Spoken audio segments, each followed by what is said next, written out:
बिस्मिल्लाहिर्रहमानिर्रहीम।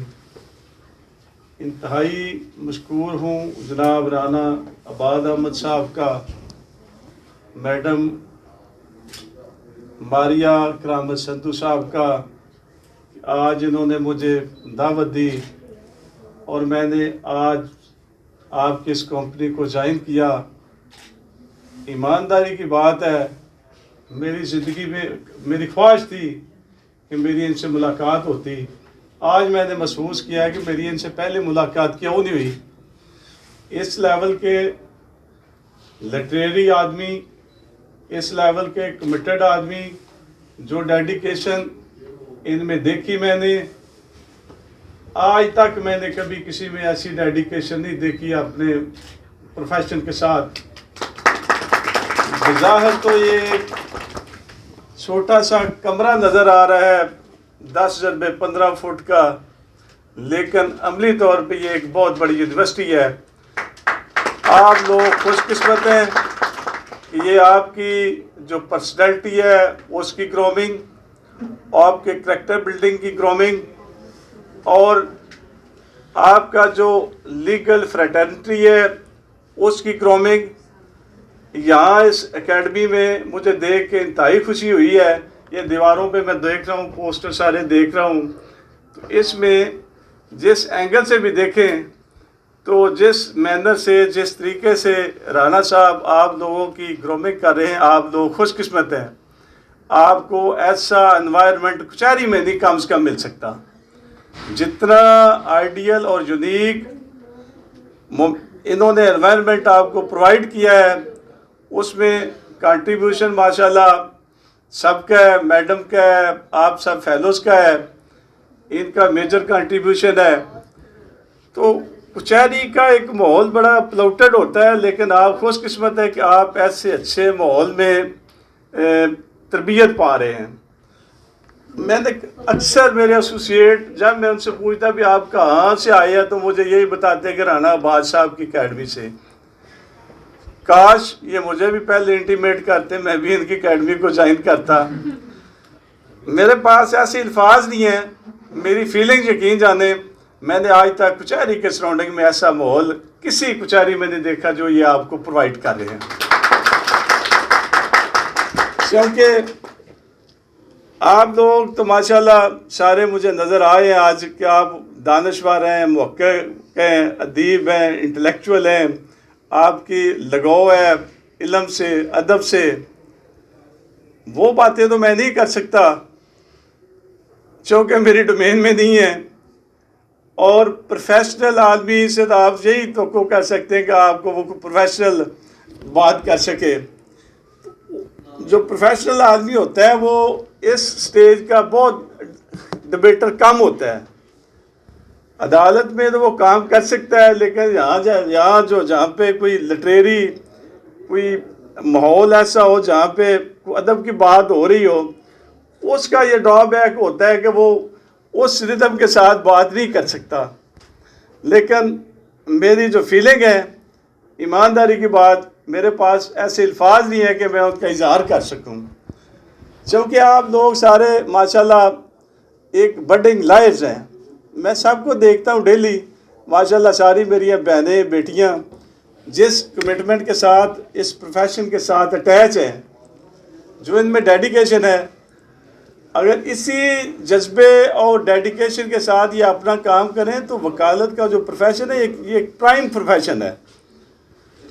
अनफॉर्चुनेटली हम हैं कस्टोडियन ऑफ लॉ, हम हैं क्रीम ऑफ द सोसाइटी, लेकिन हम देख लें कि अब नाम कस्टोडियन ऑफ लॉ रहे हैं, नाम क्रीम ऑफ द सोसाइटी रहे हैं। और ऐसे इदारे हैं जो ग्रोमिंग करेंगे आपको इस डोमेन में लाने के लिए, जहाँ पे आप फ़ख्र महसूस करेंगे कि आप कस्टोडियन ऑफ लॉ भी बन सकते हैं, आप क्रीम ऑफ द सोसाइटी भी बन सकते हैं। और ये जो अदारा बज़ाहिर आपको एक छोटा सा अदारा नज़र आ रहा है, ये एक बहुत बड़ा अदारा है और रियली ये एक इंस्पायरिंग अदारा है। अब थोड़ी सी मैं एडिशन ये करूँगा कि चूँकि आप लोग सारे वकला कम्युनिटी से आपका तल्लुक़ है, तो वकील कोई भी बड़ा या छोटा नहीं होता। वकील बड़ा वो होता है जो मेहनत करता है।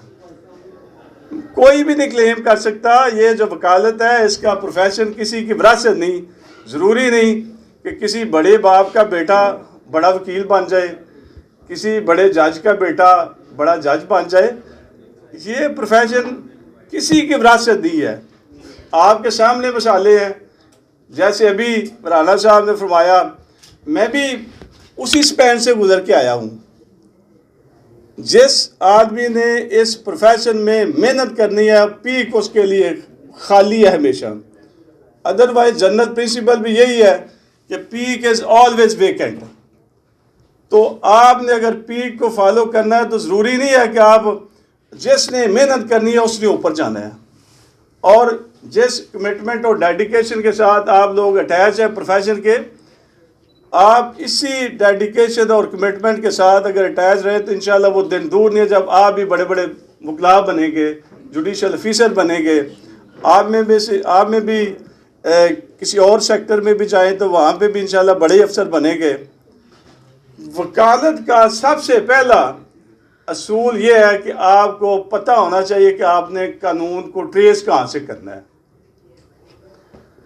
जिस वकील को ये अवेयरनेस आ जाए कि कानून को मैंने ट्रेस कैसे करना है, वो वकील कभी नाकाम नहीं होता। और दूसरा, आपको ये पता होना चाहिए कि मैंने जाना कहाँ पे है। मैंने अपने किसी ग्रीवेंस के रिडर्सल के लिए, अपने कोई प्रपोज रिलीफ लेने के लिए कौन सी कोर्ट में जाना है, कि फोरम कौन सा मैंने चूज़ करना है। किताब आपका बहुत बड़ा साथी है। हमेशा या माजरत के साथ एक मॉडर्न डिवाइसेस आ गए हैं, फैसिलिटी तो बहुत बड़ी है, लेकिन आज भी आप मेरे छोटे भाई हैं, बेटियां हैं, बहनें हैं, आपको एडवाइस करूंगा कि आप जो है बुक की कंसल्टेंसी नहीं छोड़नी चाहिए। जिसका किताब के साथ प्यार है वो वकील है, जिसका किताब के साथ प्यार नहीं है वो वकील नहीं है। और ये जो हमारे डेली मंथली शुमारे आते हैं SCMR PLD, जो वकील उसका रेगुलर रीडर होगा वो कभी वकालत में उसको किसी को पूछने की ज़रूरत नहीं होती। आप उठा के देखें शुमारे को, उस SCMR का शुमारा ले लें, PLD का शुमारा ले लें, उसमें हर केस के पहले फैक्ट्स, जज साहब जब फैसला लिखते हैं तो सबसे पहले उसके फैक्ट्स डिस्कस करते हैं। फैक्ट्स के बाद फिर पॉलिटिक्स का मौक़िफ़ करते हैं। मौक़िफ़ के बाद फिर जो उनका कोर्ट ने फंडिंग देनी होती है, तो क्या होता है केस में यही होता है कि आपने एक फैक्ट प्लीड किए, काउंटर उसका जवाब आया, सिविल साइड पे प्लीडिंग आ गई, प्लीडिंग के बाद उसका दावा आ गया, जवाब दावा आ गया। फैक्ट्स आपने देखने हैं कि उसमें एडमिटेड फैक्ट्स कौन से हैं, कंट्रोवर्शियल फैक्ट्स कौन से हैं, उस पर जो इश्यूज रेज होंगे वो कौन से पॉइंट्स पे रेज होंगे। और उसके बाद आपने कंक्लूड करना है कि एविडेंस उस पर कौन सी आई है। अपने किसी मौक़िफ़ को प्रूव करने के लिए पार्टी ने एविडेंस कौन सी दी है, उसकी रिबटल में कौन सी एविडेंस आई है। ये कोई बहुत मुश्किल फ़िलासफ़ी नहीं है, ये सिर्फ एक कॉमन सेंस है। जिसका कॉमन सेंस अच्छा है वो वकील अच्छा है। फैक्ट्स को कभी भी, अपना जो केस है, जिस वकील का फैक्ट्स पे अबूर हो वो कभी मार नहीं खाता। सबसे पहले अपना केस आपका क्रिमिनल हो, केस आपका सिविल हो, उसके फैक्ट्स आपको फिंगर टिप्स होने चाहिए। जिस वकील को अपने केस के फैक्ट्स फिंगर टिप्स होते हैं, वो पहली कोर्ट से लेकर सुप्रीम कोर्ट तक उसको ले जाओ, वो कभी मार नहीं खाएगा। और देखें, बातें तो बहुत हैं करने की। ये जो शुमारा है इसको आप बाकायदगी से पढ़ें, उसमें आपको सारा आर्गूमेंट मिल जाएंगे, उसमें कोर्ट्स की फंडिंग मिल जाएगी। फिर किसी लीगल प्रपोजिशन पे कोर्ट का जो कभी व्यू सेटल हुआ हो, उसमें सारे जितना अर्लियर केस लॉ होता है वो सारा रेफर होता है, उसको भी पढ़ा करें। कभी हेड नोट्स पे नहीं गुजारा करना, इन डेप्थ जो उसके फैक्ट्स है उसको पढ़ना होता है। बाज़ का आता है हम ऐसे हैं सिर्फ फैक्ट्स को पढ़ लेते हैं, हेड नोट को पढ़ लेते हैं, फैक्ट्स को देखते नहीं। कोर्ट्स में हम उस जजमेंट को रेफ़र कर देते हैं, जब काउंटर आता है तो आपके फैक्ट्स के सर्कमस्टांसेस नहीं होते।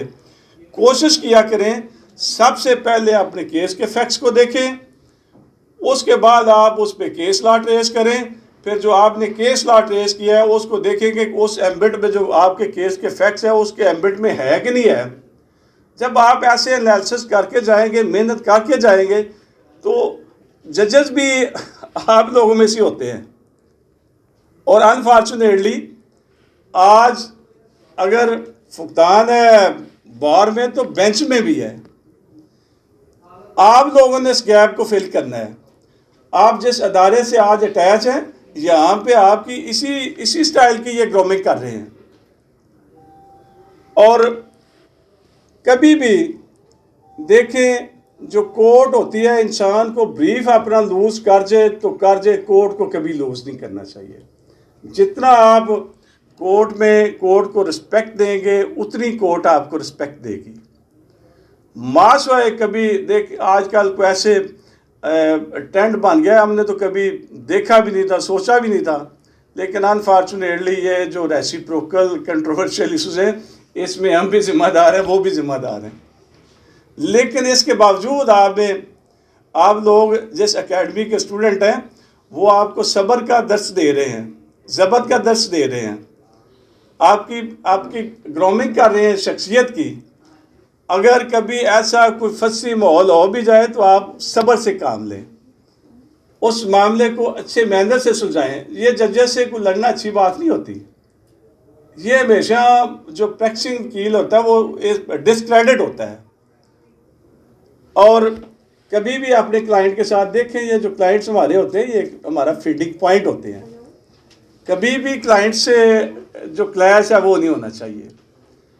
रिस्पेक्ट उनकी करनी चाहिए, रिस्पेक्ट उनसे लेनी चाहिए। ये हमारा फीडिंग पॉइंट है। और क्लाइंट्स जो आते हैं आपके पास, कभी कोई अनपढ़ से अनपढ़, सादे से सादा आदमी भी आ जाए तो उसकी बात को बार बार सुने।